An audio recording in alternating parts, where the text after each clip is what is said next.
नमस्कार साथियों, निर्माण क्लासेज अयोध्या में आपका हार्दिक स्वागत है। आज पढ़ाई से हटकर कुछ न्यूज़ है आप लोगों के लिए। आप लोग भी शायद वाकिफ़ हो गए हों। हिंदी माध्यम के विद्यार्थियों के लिए बहुत बड़ी खुशखबरी रही है। अंग्रेजी भाषा का कंपलसरी पेपर होता था जिसमें हिंदी मीडियम के कुछ बच्चे कमज़ोर पड़ जाते थे, जिससे योग्यता होते हुए भी लैंग्वेज की वजह से उनके सिलेक्शन में बाधा पहुंचती थी। आज की आपकी ताज़ा खबर यह रही कि आपके पीसीएसजे के 2022 के लिए, ठीक है, एक नियमावली है, उत्तर प्रदेश पीसीएसजे की नियमावली है, उसमें संशोधन किया गया है। और उस संशोधन में दो प्रमुख बातें रही हैं। पहली बात यह रही है कि 200 नंबर लैंग्वेज का जो पेपर होता था सिर्फ़ और सिर्फ इंग्लिश में होता था, इंग्लिश के लिए होता था, वो अब 100 नंबर का हिंदी और इंग्लिश दोनों का होगा। ठीक है। साथ ही साथ दिव्यांग बच्चों के लिए यह भी खुशखबरी है कि 4% उनके आरक्षण को भी मंजूरी दी गई है। यानी कि दो खुशखबरियां हैं। ठीक है, दिव्यांग बच्चों के लिए भी है। हिंदी भाषी तो उत्तर प्रदेश है ही है, ठीक है, लेकिन इंग्लिश मीडियम से जो थोड़ा डर था, भय था, उसमें कमी आएगी। काफ़ी दिन से बच्चों की मांग चल रही थी, लेकिन आप जानते हैं कोई इस पर ध्यान नहीं दे रहा था। लेकिन आज ये संशोधन जो हुआ है तो इससे कई मायने निकलते हैं कि हिंदी माध्यम के विद्यार्थियों को अब थोड़ा सा रास्ता आसान हो जाएगा।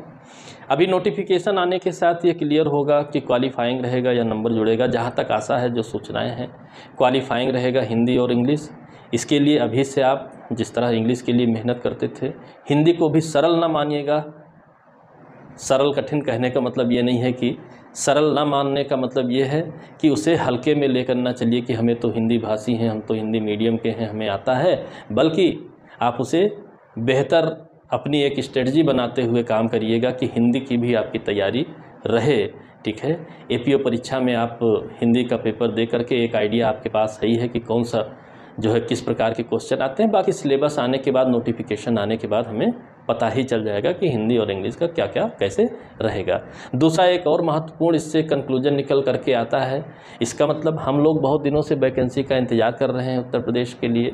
2018 के बाद से अभी तक नहीं आई है।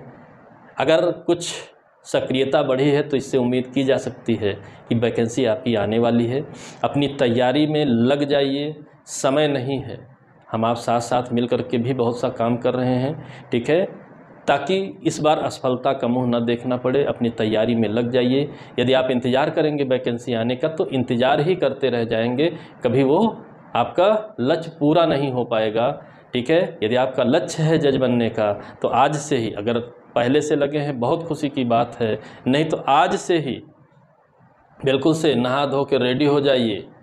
ठीक है, वैकेंसी आने वाली है, ये सुगबुगाहट बताती है कि आने वाली है। ठीक है, तैयार रहेंगे टेंशन नहीं होगी, नहीं तैयार रहेंगे टेंशन रहेगी। और साथ ही यह भी जान लीजिए कि जिस तरह पिछली साल हुआ था, मेंस के लिए समय नहीं मिला था, तो वैकेंसी यदि आती है, आनी निश्चित ही है, तो आप मान करके चलिए कि बहुत तेज़ी से प्रोसीजर फॉलो किया जाएगा सिलेक्शन का। तत्काल प्री मेंस इंटरव्यू सारी चीज़ें, इसलिए पहले से ही आप प्री मेंस इंटरव्यू सभी के लिए तैयार रहिए ताकि कोई प्रकार की समस्या ना होने पाए। ठीक है, आपको इस खुशखबरी को देना था कि हाँ, हिंदी माध्यम के इंग्लिश मीडियम के बच्चों के लिए भी खुशखबरी है, क्योंकि हिंदी उनको भी आता है, थोड़ा सा उसे सहेज लें। ठीक है, हिंदी इंग्लिश दोनों मीडियम के लिए बच्चों के लिए बात है। हिंदी मीडियम वालों को थोड़ा ज़्यादा समस्या थी, उनकी मांग थी, तो वो मांग पूरी हो गई है। ठीक है, अब मांग भी पूरी हो जाए फिर भी सिलेक्शन ना मिले, ये तो टेंशन की बात है। इसलिए आप लोग मेहनत कीजिए, तैयार हो जाइए। ठीक है, हिंदी नोटिफिकेशन आने के बाद उसकी भी क्लासेस जो भी होंगी, आपको आवश्यकता होगी, वो भी मैटर आपको अवेलेबल रहेगा। ठीक है, मैं हर एक तरीके से आप लोगों को आपके चयन में सहयोगी बनने का प्रयास करता रहूँगा। आपसे और हमसे मिल करके ही हर चीज़ सफलता हमारे कदमों में होगी। मेहनत करेंगे, मिलेगी कैसे नहीं। ठीक है, तो ये हम लोग आज संकल्प लेते हैं कि एक काम पॉजिटिव हुआ है तो हम भी पॉजिटिव रिजल्ट लेकर के आएंगे। अगले भविष्य के लिए आपको शुभकामनाओं सहित जय हिंद, जय भारत, धन्यवाद।